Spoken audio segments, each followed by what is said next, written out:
তো হ্যালো বন্ধুরা, আমি জয়ন্ত ধারা। তো আজকে আমরা নিয়ে চলেছি দশম শ্রেণীর কোষে দেখি 2 সরল সুদ কষার অঙ্কের 3-এর অঙ্কটা। ঠিক আছে, তো আগের প্রথম পার্টে আমি কী করেছি 1 এবং 2 এবং তার সম্বন্ধে এবং এই সরল সুদ সম্পর্কে কিছু দেখিয়ে দিয়েছি। ঠিক আছে, বেসিক ধারণাটা। তো দেখো, প্রথম 3 দাগের অঙ্কটা কী বলেছে বার্ষিক 8.13% সরল সুদে 960 টাকার 1 বছর 3 মাস সববৃদ্ধি মূল কত হবে নির্ণয় করি। তাহলে এখানে আমাদের কী দিয়ে দিয়েছে, এখানে আমাদের সুদের হার দিয়ে দিয়েছে কত টাকা, কত বলে দিয়েছে 8.13% সরল সুদ বলেছে। কত টাকার উপর 960 টাকার। এখানে দেখো সময়টা একটু অন্যরকম দিয়েছে, সময়টা কেমন দিয়েছে 1 বছর 3 মাস দিয়েছে। ঠিক আছে, তো আমি কি বলেছিলাম, যখন আমাদের এই সরল সুদ কাউন্ট করতে হয় তখন আমরা সবসময় সময়টাকে কিসে নিয়ে নিই, বছর। তো আমাকে এই 3 মাসটাকে কী করতে হবে, বছরে কনভার্ট করে নিতে হবে। ঠিক আছে, তারপরে এখানে কী চেয়েছে দেখো, সবৃদ্ধিমূল। সবৃদ্ধিমূল মানে কি, এখানে হচ্ছে তোমার অ্যামাউন্টটা, হয়তো অ্যামাউন্ট কী করে বার করবো, আসল সুদ প্লাস আসল যোগ করে দিলি সেটাকে আমরা সবৃদ্ধিমূল বলবো। ঠিক আছে, যেটাকে আমরা এক কথায় সুদ আসল বলি। তো চলো অঙ্কটা করে নিই। তো কীভাবে করবো দেখো, তো প্রথমে কী বলেছে, 3-এর অঙ্কটা কী বলেছে দেখো, বলেছে কি 8.5% যেগুলো যেগুলো দেওয়া আছে সেগুলো আমরা করে নিই।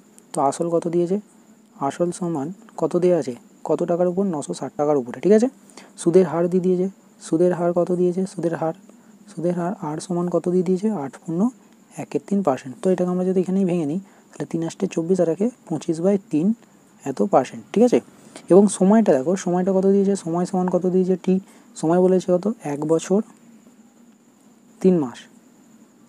ঠিক আছে, তো আমি কি বললাম, আমাদের সরল সুদের অঙ্ক সবসময় কিসে কাউন্ট করা হয়, কিসে হিসেব করবো, আমরা সবসময় সরল সুদের অঙ্কগুলোকে কিসে, বছরে হিসেব করবো। ঠিক আছে, তো বছর করতে গেলে এই 3 মাস থেকে আমাকে বছরে কনভার্ট করতে হবে। তো কীভাবে করবো, এখানে দেখো 1 বছর রয়ে গেল, 1 বছর, তাহলে মাস থেকে বছরে যেতে গেলে কী করতে হয়, 12 দিয়ে ভাগ করে দিতে হয়। ঠিক আছে, তাহলে এটা কিসে হয়ে গেলো, বছর। তাহলে দুটোই বছর হয়ে গেলে এখানে কী হবে, যোগ হয়ে যাবে 1 + 3/2 সমান এটা যোগ করলে কত হবে, এটা হবে কত, 12কে 12 আর 3 15/12। ঠিক আছে, তো এটাকে কাটাকাটি করে দিলে 3 দিয়ে কাটো 5/4, তাহলে কত হবে 5/4 এত বছর। ওকে, তাহলে আমরা এই হিসেবটা কিসে পেয়ে গেলাম, বছরে পেয়ে গেলাম। ঠিক আছে, এরপরে কী করতে বলেছে, এরপরে আমাদের কী বার করতে হবে, সুদটা বার করে নিতে হবে। ঠিক আছে, তো আয়ের মান বার করে কী করে, একবারে ডাইরেক্ট সুদ, এখানে সুদ বার করতে গেলে কী করতে হবে, ডাইরেক্ট আই সমান কি PTR/100। তো এখানে আমরা এখান থেকে আয়ের মানটা বার করে নিই, সুদটা কত হচ্ছে সেটা বার করে নিই। পি সমান আসল সমান কত 960 টাকা, টি সমান কত বেরোলো 5/4। ওকে, এবং এখানে কত দিয়ে দিয়েছে, আরের মান কত বেরিয়েছে 25/3/100। ওকে, তো এখানে আমরা যদি কাটাকাটি করি তাহলে কাটাকাটিটা করে নিই। তো দেখো এখানে আমরা এটাকে একবারে করে নিচ্ছি। ঠিক আছে, 960 × 5 × 25/4 × 3 × 100। ওকে, তো 4 দিয়ে এটাকে যদি কাটি তাহলে কত হচ্ছে 4 24 0 কত 240, 240কে 3 দিয়ে কাটছি কত হচ্ছে 80। ঠিক আছে, 80 এখান থেকে একটা শূন্য কাটলাম, এখান থেকে একটা শূন্য কেটে দিলাম, 5 দিয়ে কাটছি, 5 × 10। ঠিক আছে, 2 দিয়ে 8কে কাটলে কত হয়েছে 4, তাহলে এখানে কত হলো 4, এখানে পড়ে হলো 25, তাহলে 4 × 25 সমান কত পড়েছে 5 4 কত 4 25 100, তাহলে 100 টাকা। তাহলে আমরা সুদটা কত টাকা পেয়ে গেলাম, 100 টাকা। কিন্তু এখানে উত্তরে কী চেয়েছে দেখো, সবৃদ্ধিমূল চেয়েছে। অর্থাৎ সবৃদ্ধিমূল কী হবে, সবৃদ্ধিমূল মানে কি বললাম, সবৃদ্ধিমূল মানে হচ্ছে সুদ প্লাস আসল। সবৃদ্ধিমূল সমান কি, সুদ প্লাস আসল। ঠিক আছে, তো সুদ প্লাস আসল সমান কত হচ্ছে দেখো, 100 টাকা সুদ পেয়েছি, আর আসল ছিল কত টাকা 960 টাকা। তাহলে যোগ করে দিলে কত টাকা হচ্ছে 1060 টাকা। তাহলে প্রথম উত্তরটা বোঝা গেল। তাহলে কত উত্তর বেরোলো 1060 টাকা। তাহলে প্রথম কোশ্চেনের উত্তর হলো 1060 টাকা। ঠিক আছে, নেক্সট 4 দাগের অঙ্কটা কী বলেছে দেখে নাও। 4 দাগের অঙ্কটা কী বলেছে উৎপলবাবু তার জমি চাষের জন্য সমবায় ব্যাংক থেকে বার্ষিক 6% সরল সুদের হারে 3200 টাকা 2 বছরের জন্য ধার নিয়েছে। ঠিক আছে, তাহলে ক পার্সেন্ট সরল সুদে 6%, কত টাকা ধার নিয়েছে 3200 টাকা, কত বছরের জন্য 2 বছরের জন্য। ঠিক আছে, তো 2 বছর পর কী হলে সুদে আসলে তাকে কত টাকা শোধ করতে হবে, তাহলে সুদ প্লাস আসল দুটো টাকাই সে শোধ করবে। তাহলে আমরা তো আসলে এখানে জেনে গেছি কত টাকা নিয়েছিল সে 3200 টাকা, কিন্তু আমাকে এখান থেকে কী বার করে নিতে হবে, 2 বছরে এই 6% সরল সুদের হারে কত টাকা সুদ হচ্ছে সেটা বার করে নিতে হবে। ঠিক আছে, তো সিম্পল সূত্র আয় সমান বার করবো একবারে। তাহলে এখানে আমরা যে ডাটাগুলো দিয়েছে সেগুলো আমরা বসিয়ে নিই। তাহলে দেখো 4 দাগের অঙ্কটা কী বলেছে, 4 দাগের অঙ্কটা কী বলেছে, 4 দাগের অঙ্কটা বলেছে এখানে বলে দিয়েছে আসল সমান কত, আসল সমান আমরা কী জানি, আসল সমান হচ্ছে 3200 টাকা নিয়েছিল। সুদের হার কত বলে দিয়েছে, সুদের হার কত, সুদের হার বলে দিয়েছে কত পার্সেন্ট, 6% সরল সুদের হারে। ঠিক আছে, সময় কত বছর, সময়টা কত বছরের জন্য সে টাকাটা ধার নিয়েছিল 2 বছরের জন্য। তো এই যে এত টাকা এবার 6% সরল সুদের হারে 2 বছরে সুদটা কত হচ্ছে সেটা বার করতে হবে। তাহলে সুদ সমান আমরা কী জানি, সুদ আই সমান কী জানি PTR/100। ওকে, তাহলে পি সমান আমরা জানি কত 3200 টাকা ইন্টু টি মানে হচ্ছে 2 বছরের জন্য রেখেছে এবং 6% সরল সুদের হারে বাই 100। এখানে 0 কেটে গেল, তাহলে এখানে গুণ করে দিই। তাহলে এখানে গুণ করলে কত হচ্ছে দেখো 64 ইন্টু 6 হবে, তাহলে এটা কত হচ্ছে 384। তাহলে সুদ সমান কত বেরোলো 384 টাকা। এবার বলছে ব্যাংকে সে শোধ করবে কি সুদ আসল সমেত শোধ করবে।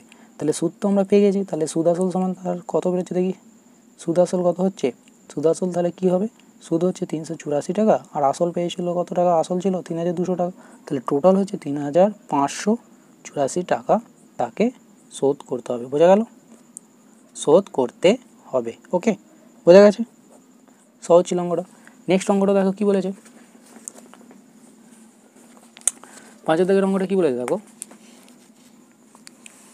তো 5 দাগের অঙ্কটা কী বলেছে, বলেছে বার্ষিক 5.25% সরল সুদের হারে কী বলেছে, শোভাদেবী একটি ব্যাংকে কিছু টাকা জমা রাখেন। ঠিক আছে, 2 বছর পরে তিনি সুদের হিসাবে 840 টাকা পেলেন। তিনি কত টাকা জমা রেখেছিলেন। তাহলে অঙ্কটা কী জানতে চেয়েছে দেখো, সে কত টাকা জমা রেখেছিল, অর্থাৎ আসল কত টাকা ছিল সেটা সে জানতে চেয়েছে। ঠিক আছে, সরল সুদের হার কত 5.25% বলে দিয়েছে, কত বছরের জন্য রেখেছিল 2 বছর পরে, সুদ সে কত টাকা পেয়েছে 840 টাকা। তাহলে এখানে আয়ের মানটা দিয়ে দিয়েছে, আমাকে এখান থেকে পি এর মানটা বার করতে হবে। ঠিক আছে, তো চলো অঙ্কটা করে নিই, কীভাবে করতে হবে দেখো। তাহলে 5 দাগের অঙ্কটা কীভাবে করবো, প্রশ্ন নম্বর 5 বলেছে কি, এখানে কি, এখানে যা যা ডাটা দিয়েছে সেইগুলো আমরা লিখে নিই। ঠিক আছে, তো কী কী দিয়ে আছে, সুদ দিয়ে দিয়েছে, সুদ সে কত টাকা পেয়েছে, আয়ের মান কত পেয়েছে 840 টাকা সে পেয়েছে। ঠিক আছে, তাহলে 840 টাকা সে পেয়েছে। ওকে, তারপরে কী করেছে দেখো, সুদের হার বলে দিয়েছে, সুদের হার কত দিয়ে দিয়েছে, সুদের হার আরের মান কত দিয়েছে 5.25%। ঠিক আছে, তো এই যে সুদের হার দিয়ে দিয়েছে, সময় কত বলে দিয়েছে, সময় অর্থাৎ টি এর মান কত দিয়ে দিয়েছে 2 বছর। ঠিক আছে, তাহলে এখান থেকে আমাদের কী বার করতে হবে, বলছে আসল, অর্থাৎ সে আসল কত টাকা ছিল সেইটা তোমাকে বার করতে হবে। ঠিক আছে, বোঝা গেছে। তাহলে আসল আমাকে বার করতে গেলে এখান থেকে আমি কী করে বার করবো দেখো, আমরা তো এখানে জেনেছি কি আই সমান কি PTR/100। ওকে, এটা হলো মেন সূত্র, এটা প্রধান সূত্র। এইখান থেকে পি এর মানটা কী করে বার করবো, তাহলে এখানে যদি আমি লিখি PTR সমান হবে, দেখো এটা কী হবে, কোনাকুনি গুণে যাবে, 100 ইন্টু আই হবে, আই ইন্টু 100 যা হোক। তো পি এর মান বার করতে গেলে যেগুলো এখানে গুণ হয়ে আছে সেটা কী হবে, এই পুরোটা তলায় এসে কী যাবে, ভাগ হয়ে যাবে, তাহলে টি ইন্টু আর। ঠিক আছে, তাহলে পি এর মানটা বার করতে হবে, যা যা এখানে পেয়েছে সেটা বসিয়ে দিই। তাহলে 100 ইন্টু আই এর মান কত 840, বোঝা গেছে। টি এর মান কত 2 বছর, আর এর মান কত 5.25%। তো এইখানে দেখো, এখানে যে দশমিকটা আছে, দশমিক তুলে আমরা কী করলাম, উপরে 100 খাইয়ে দিলাম। ঠিক আছে, এবার কাটাকাটি করব। প্রথমে এটাকে কাটি, এটাকে যদি কেটে দিই কত হচ্ছে 50। ঠিক আছে, এবার কী করব, 5 দিয়ে কাটি, 5 10 কত হয় 50, এটা কাটলে 5 একে 5, 5 5 25। ঠিক আছে, 5 দিয়ে কাটি, 5 গুণে 10, 5 গুণে 10, 5 একে 5। ওকে, তো এই 21 দিয়ে 84 কেটে দেবো, কত হবে 4, তাই তো 4 হলে এখানে কত হবে 40। তাহলে টোটাল পড়ে রইলো কত 2 ইন্টু 40 ইন্টু কত 100, বোঝা গেছে। তাহলে এটা টোটাল গুণ করলে 4 দুগুণে 8, কটা শুনলাম 1 2 3, তাহলে এটা, তাহলে টোটাল হয়ে গেল 8000 টাকা। বোঝা গেছে, তাহলে তার আসল কত টাকা ছিল 8000 টাকা সে কী করেছিল, জমা রেখেছিলেন। অতএব তিনি কত টাকা জমা রেখেছিলেন, অতএব তিনি 8000 টাকা জমা রেখেছেন। ঠিক আছে, বোঝা গেছে, তিনি কত টাকা রেখেছিলেন 8000 টাকা রেখেছেন। তো এবার দেখো, এরপরে আমরা দেখব 6 দাগের অঙ্কটা। ঠিক আছে, 6 দাগের অঙ্কটা কী বলেছে, বলেছে গৌতম একটি মুরগির খামার খোলার জন্য একটি সমবায় ব্যাংক থেকে বার্ষিক 12% সরল সুদের হারে কিছু টাকা ধার নিলেন। প্রত্যেক মাসে তাকে 378 টাকা সুদ দিতে হয়। ঠিক আছে, তাহলে প্রত্যেক মাসে তাকে কত টাকা করে সুদ দিতে হয়, 378 টাকা করে সুদ দিতে হয়। তিনি কত টাকা ধার নিয়েছিলেন সেটা বার করতে বলেছে। তাহলে কত টাকা ধার নিয়েছিল মানে কি, এখানে পি এর মানটা অর্থাৎ আসল কত টাকা ছিল সেটা তোমাকে বার করতে দিয়েছে। ঠিক আছে, তাহলে আমরা কী করবো, এখানে যেটা যেটা দিয়েছে সেগুলো লিখে নিই। তাহলে আমাদের দেখো এখানে সুদ বলে দিয়েছে। ঠিক আছে, 12% সরল সুদের হার দিয়ে দিয়েছে, এবং এখান থেকে আমাকে কী বার করতে হবে, প্রত্যেক মাসে যে টাকাটা দিয়েছে এটা কি প্রত্যেক মাসে দেয়, তাহলে আমাকে বার করতে হবে কিছু বছরে, কারণ কি আমরা 1 বছরে বার্ষিক বার করবো, 1 বছরে কাউন্ট করবো। তাহলে যদি প্রত্যেক মাসে 378 টাকা হয়, তাহলে 1 বছরে কত টাকা সে সুদ দিচ্ছে সেটা বার করি। ঠিক আছে, তারপরেই আমরা আসলটা কী করবো, ক্যালকুলেট করবো। ঠিক আছে, তাহলে এখানে দেখো, এখানে কি বলেছে, এখানে কি বলে দিয়েছে, সুদ প্রত্যেক মাসে কত টাকা দেয়, প্রত্যেক মাসে কত টাকা দেয়, প্রত্যেক মাসে সুদ দেয় কত টাকা, সুদ দেয় কত 378 টাকা। ঠিক আছে, তাহলে প্রত্যেক মাসে তিনি 378 টাকা সুদ দেন। ঠিক আছে, তাহলে 12 মাসে কত টাকা দেবে, 12 মাস মানে কি 1 বছরে, 12 মাসে সুদ দেয় কত টাকা হবে 378 ইন্টু কী হবে 12, তাহলে এটা গুণ করলে কত হচ্ছে 4,536 টাকা। তাহলে এটা কি তার বার্ষিক সুদ, বছরে তিনি এত টাকা সুদ দিচ্ছেন, ঠিক আছে। এবার সুদের হার বলে দিয়েছে, সুদের হার কত দিয়ে দিয়েছে, সুদের হার মানে আরের মান কত দিয়েছে 12% সরল সুদের হারে। ওকে, আর সময়টা আমরা কিসি ক্যালকুলেট করে নিলাম, সময়টাকে আমরা কিসে ধরে নিলাম 1 বছর, কারণ 1 বছরই তো আমরা সুদটা বার করে নিয়েছি। তাহলে এইখান থেকে সুদ পেয়ে গেছি বা সুদের হার পেয়ে গেছি এবং কি পেয়ে গেছি এখানে সময়টা পেয়ে গেছি। তাহলে এখান থেকে আসলটা বার করে নিই। তাহলে পি সমান কী জানি আই ইন্টু 100 হয় কী হয় টি ইন্টু আর হয়।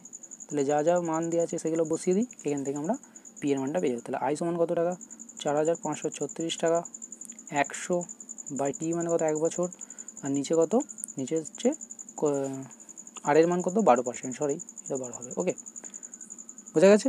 তো এটাকে যদি 12 দিয়ে একবারে কেটে দিই, 12 দিয়ে কাটলে হচ্ছে 378 হবে, ঠিক আছে। 378, তাহলে 378 ইন্টু 100 হবে। তো এটা গুণ করলে কত হচ্ছে 378, দুটো শূন্য বসে গেল। তাহলে এটা কি, এটা ধর আসল। তাহলে তিনি কত টাকা ধার নিয়েছিলেন, এই টাকাটা ধার নিয়েছিলেন, অতএব তিনি 37800 এত টাকা ধার করেন, ঠিক আছে, বোঝা গেল।